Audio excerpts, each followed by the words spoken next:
서원의 예물이라는 제목으로 말씀 나누겠습니다. 지금까지 새벽마다 레위기를 살펴보았습니다. 그리고 오늘 드디어 레위기 마지막 27장까지 왔습니다. 이제 오늘까지 레위기 보게 되는데요. 오늘 본문에 앞서서 어제 봤던 본문의 마지막 절을 한번 보시면 그 절은 레위기를 마무리한 듯한 느낌을 주고 있습니다. 26장 46절인데요. 같이 읽어보실까요? 46절 시작. 이것은 여호와께서 시내산에서 자기와 이스라엘 자손 사이에 모세를 통하여 세우신 규례와 법도와 율법이니라. 정확하게 규례들, 법도들, 율법들 복수입니다. 이렇게 해서 이것은이라고 하는 지칭한 것은 앞에서 언급한 레위기의 율법들을 가리킨다고 할 수 있습니다. 이제 이 표현이 규례와 법도, 율법들 이렇게 하면서 각 비슷한 것 같으면서 다르게 하는 표현이 있습니다. 제가 이 성경 사전을 한번 사전적으로 무슨 뜻으로 차이가 있냐 찾아보니까 이제 제일 많이 쓴 게 율법이죠. 그래서 언어로는 토라라고 합니다. 토라는 율법, 이것은 명령문에서 많이 쓰여집니다. 그래서 이것을 하지 말지니라, 이것을 하라 할 때 쓰여지는 단어인데요. 주로는 윗사람이 아랫사람에게 지시할 때 내려지는 명령 상황에 쓰여집니다. 그래서 가정에서 어머니가 자녀에게 명령할 때 이렇게 율법, 토라 이렇게 많이 쓰는 것인데, 이것도 포괄적 의미로 이제 모세 오경할 때 토라 5개의 책을 전체를 토라라고 하는 것처럼 포괄적인 의미로 씁니다. 반면에 이 규례라는 것은 원어로 후카 하는데 윗사람에게서 선언되어지는 그런 토라와 다르게 제정되어진 규정을 가리킵니다. 그래서 예배의 의무 조항 같은 경우 쓰이는데, 이 제정되어진 법조항도 사실상 포괄적 의미로 다양하게 쓰여진다고 해요. 또 마지막에 이 법도라고 되어 있는 이 미시파트라는 원어는 법적인 판결을 하고, 또 주로 판례, 또 재판관이 내린 어떤 법적 판례가 관례적으로 되어지는 그런 것들을 할 때 법도라고 합니다. 이게 26장 46절에서 밝히는 내용들은 그동안 레위기에서 제사법이니 성결법이니 또 여러가지 하나님 앞에 또 지켜야 할 그런 법 조항이나 또 도덕들, 시민법들을 가리킨다고 할 수 있습니다. 이것이 이제 시내산에서 한 율법들로 마무리되는 것 같은데, 또 27장이 한 장도 있기 때문에 주석가들은 이게 뭐냐라고 이제 고민을 했습니다. 그래서 26장 마무리하고 추가로 섬에 대한 규정이 부록으로 덧붙여졌다라고 해설을 많이 하죠. 근데 왜 덧붙이는 모양새로 이렇게 했느냐 했을 때 의견이 많습니다. 그래서 후대에 없는 내용이었는데 후대에 이제 편집하는 과정에서 넣었다 이런 사람도 있는데요. 이 레위기 우리는 이것을 이제 일부러 중요한 장으로서 이걸 치고 있습니다. 뺄 수 없는 중요한 말씀이라고 하는 것을 우리가 볼 수가 있습니다. 이 구조적으로 볼 때 레위기 전체 구조에서 27장은 의미가 있습니다. 27장은 내용은 읽어보셨듯이 서원의 예물에 관한 내용입니다. 이게 레위기 맨 앞에 나오는 1장에서 7장 그 내용과 대응이 됩니다. 1장에서 7장 내용은 무엇인지 기억을 한번 해보시면, 아주 오래전에 했는데요. 5대 제사가 나오죠. 번제, 소제, 화목제, 속제제, 속건제에 대한 5대 제사에 대한 규정이 있습니다. 이 제사가 이루어진 장소는 어디냐 했을 때 성소, 그러니까 제사장이 일하는 성막 안에 일어나는 그런 일들입니다. 그런데 27장 이 서원의 예물이 드려지는 곳도 성소라는 것입니다. 하나님께 드리겠다고 할 때 성소에 일하는 제사장에게로 가져오는 것입니다. 레위기 1장의 시작을 보시면 제사장이 하나님께 드리는 예물에 관한 규정으로 시작합니다. 1장 2절 제가 읽어드리면 누구든지 여호와께 예물을 드리려거든 하면서 시작하죠. 그래서 예물이라는 단어가 코르반이라는 단어입니다. 근데 본문에요. 27장 9절을 보십시오. 27장 9절을 보시면 이렇게 시작하죠. 사람이 서원하는 예물로 여호와께 드리는 것이 이렇게 되어 있습니다. 여기서는 예물이라는 단어도 역시 고르반입니다. 고르반 이 원어는 가까이 가다라는 뜻이에요. 그래서 명사로 되면서 예물이라는 뜻을 갖게 됐습니다. 그러니까 이 코르반이라는 단어의 원래 의미는 하나님과 가까워지는 예물이라는 의미가 됩니다. 그래서 예물을 드림으로써 하나님과 가까워지기 원하는 그러한 이제 의미를 가지고 있어요. 레위기 시작인 1장에서 7장에 제사법에서 드려진 예물은 어떻게 드리느냐? 제단 위에서 불로 태워서 드리는 제물로서의 예물입니다. 그러나 오늘 본문의 27장에서는 이제 내용이 보면은 뭐 사람에 대한 것, 뭐 집이나 밭, 11조, 가축의 첫 태생이 이제 27장 후반부에 나옵니다. 이런 예물들은 제물로 태워서 드리는 게 아니라 그냥 성소에 바쳐진 예물입니다. 이렇게 레위기 시작과 또 시작도 성소의 예물이고 레위기 끝도 성소에 바쳐진 예물이라고 볼 때 레위기 앞뒤가 연결되는 어떤 구조로 이제 된 것이다라고 이제 보는 것이죠.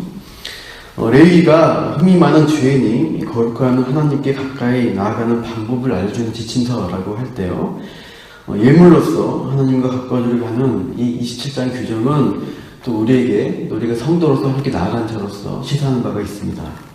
먼저 오늘 본문의 구조를 말씀드리면 1절에서 8절 내용은 사람과 관련된 서원입니다.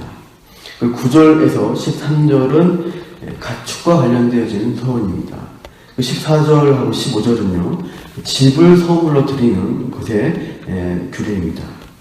그 이후에 또 나온 내용들은 밭을 드리는 것, 또 가축의 초태생을 드리는 것, 또 11조 서원들이 나와 있습니다.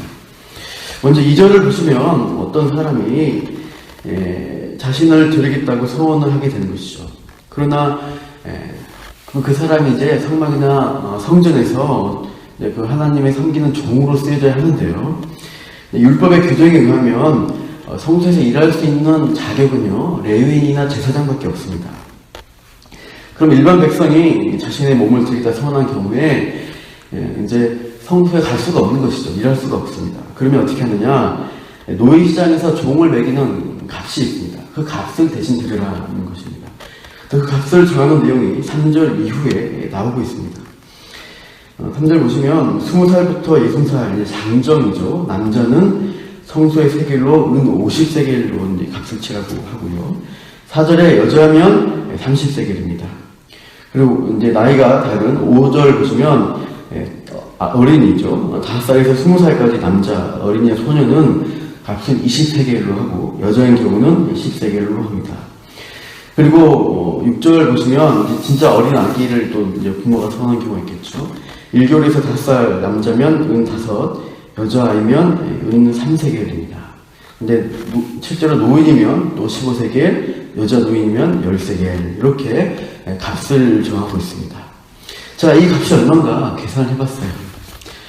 그 당시 한 사람 노동자의 평균 임금이 1세겔이라고 합니다. 그러니까 한 달 월급을 지금 계산으로 200만 원 잡으면요. 아까 어떤 20살부터 60살까지 남자 장정은 50세겔로 계산하면 1억입니다. 값이 굉장하죠. 억수가 나는 값입니다. 여자 30세겔은 이제 6천만 원 정도 되겠습니다. 이렇게 해서 이제 어린이는 4천만 원, 이렇게 쭉쭉 값이 떨어집니다. 아무리 어린이여도 값이 엄청난 액수라고 할 수 있어요. 되게 함부로 선하지 말라는 의미입니다. 그러니까 함부로 자기 몸 바쳐 선한다면 그 값을 내는 게 엄청난 비용이 됩니다. 그래서 8절에 보시면 가난한 자에 대한 예외 규정이 있습니다. 8절 보시면 서원자 가난하다는 것이죠. 그래서 감당하지 못하겠다면 서원자의 형편대로 제사장이 값을 정합니다. 하나님이 좀 배려하는 그런 마음이 이렇게 있습니다. 9절에서 13절 내용은 가축을 서원 예물로 하는 것입니다. 10절 보시면 한 번 서원한 가축을 나중에 바꾸겠다 했을 때 규정은 둘 다 거룩하게 바쳐진 거다. 그래서 예물을 바쳐라고 되는 것이죠. 11절에 부정한 가축을 이제 짐승을 드리게 되면은 값을 정해서 돈으로 이제 드리게 되는데요. 만약에 13절에 그 가축 드린 것을 물으려고 하면은 정한 값에 어떻게 해요? 5분의 1을 더하라. 그래서 20%를 더 추가금으로 해서 바쳐야 된다. 얘기합니다. 14절, 15절도 마찬가지인데요. 집을 성별해서 예물을 바치는데 그 서원을 물으려고 하는 거예요. 아, 이 집 다시 내가 사야겠다 생각 들 때 어떻게 합니까? 집 값을 쳐가지고 그냥 물은 게 아니라 어떻게 해요? 20% 5분의 1을 더해서 내라. 그렇게 해야 도로 자기 소유가 된다라고 말씀합니다. 참 이런 규정에 대한 서원에 대한 규정을 볼 때 무엇을 의미할까? 핵심은 함부로 하나님께 서원하지 말라는 것입니다. 자원함으로 자기 능력에 감당한 안에서만 서원하고 기쁨을 드리려는 것이지 지나도록 드리지 말라는 말씀입니다. 우리가 이제 완악한 무신론자라고 해도 죽음 앞에 서게 되면은 이렇게 기도를 한다고 해요. 인간은 가장 절박할 때 지푸라기를 잡는 심정으로 구원해 달라고 기도하게 됩니다. 그리고 또 덧붙여서 구원해 주신다면 제가 하나님 앞에 어떤 일들을 하겠습니다. 무엇을 바치겠습니다라고 맹세하죠. 그런 또 성경에 보면 그렇게 서원하는 사람들의 모습이 있습니다. 형을 패 도망가던 야곱이 베들에서 환상을 보고 하나님께 서원하죠. 내가 다시 자리에 돌아오게 하신다면 내가 11조를 바치겠습니다.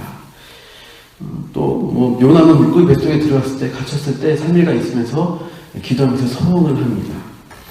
종교 기업가 루터는 또 함께 가던 친구가 번개에 맞아준 걸 옆에서 보게 되면서 무서워 벌벌 떨면서 내가 성직자가 되겠다고 서원을 합니다. 이렇게 서원해서 잘 지켜서 또 하나님 앞에 가까이 나아가고 쓰이면 참 귀한 일입니다. 그러나 이 서원이 남용되는 경우가 좀 더 많은 것 같습니다. 당장의 위기를 모면하려고 충동적으로 하기 때문입니다. 서원을 당장 했어요. 근데 위기가 지나고 났을 때 어떻게 합니까? 아, 그때 왜 이렇게 서운했을까? 왜 무모하게 했을까? 아깝다 생각하면서 잊어버리거나 지키지 않으려고 하거나 일부만 하려는 경우가 있기 쉽습니다. 그래서 27장 본문은 서원을 부르려고 한다면 오히려 20%를 더 하라. 이렇게 더 이제 많은 것들을 요구합니다. 그래서 함부로 없던 일로 취급하지 말라는 말씀이죠. 그만큼 하나님을 경홀히 여기고 함부로 하지 말라는 말씀입니다. 그래서 예수님은 아래 서원에 대해서 이렇게 말씀을 하셨죠. 우리 마태복음 5장을 보시죠. 마태복음 5장 33절입니다. 마태복음 5장 33절입니다. 보시죠.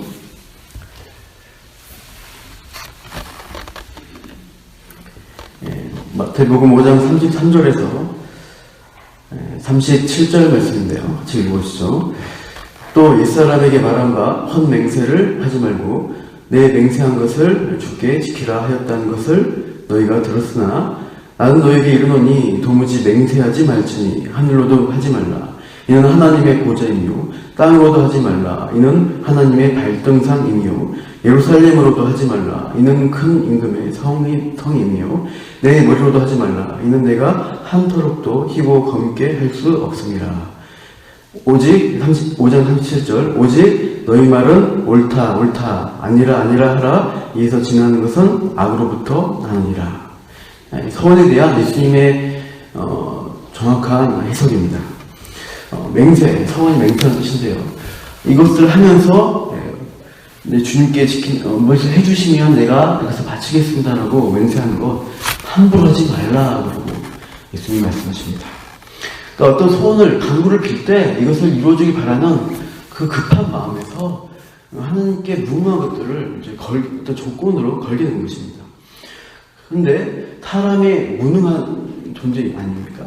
여기 말씀대로 한트럭도 머리카락 하나 튀거나 검게 할 수 없는 게 사람의 일인데, 그러니까 하나님 앞에 뭘 함부로 해줄 수 있다라고 하는 것은 참 악에서 하는 거라고 말씀하시고 있습니다.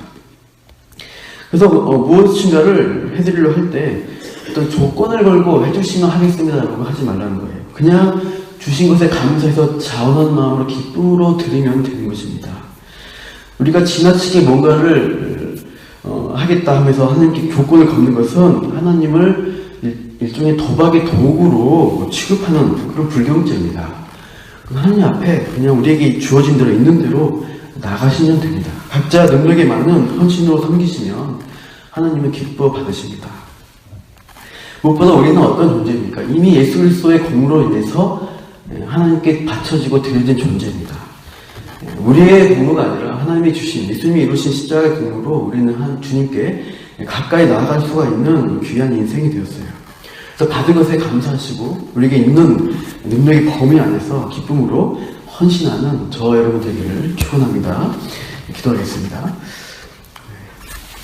하나님 아버지, 오늘도 말씀을 통해서 그동안 참 많은 레위기의 말씀을 통해 하나님의 율법 안에서 보여주시는 그 하나님의 뜻을 또 우리가 배웠습니다. 하나님, 참으로 주님께서 우리를 가까이 부르시고 거룩한 백성으로 주님이 삼아주셨습니다. 우리의 공로가 아니라 하나님께서 그리스도 안에서 이루어주신 그 은혜와 그 복으로 우리에게 주셨는데 이것도 우리가 잘 유지하면서 누리면서 이 땅을 살아갈 수 있게 하여 주시옵소서. 또 하나님께 기쁨으로 드리려고 할 때 우리의 능력 안에서 주신 것 안에서 감사함으로 드리며 또 하나님과 기쁨으로 교제하는 그러한 백성으로 그런 하나님의 자녀로 오늘 하루 또 앞으로 인생 가운데 살아가게 하여 주시옵소서. 감사함의 이 모든 말씀 예수님 이름으로 기도합니다. 아멘.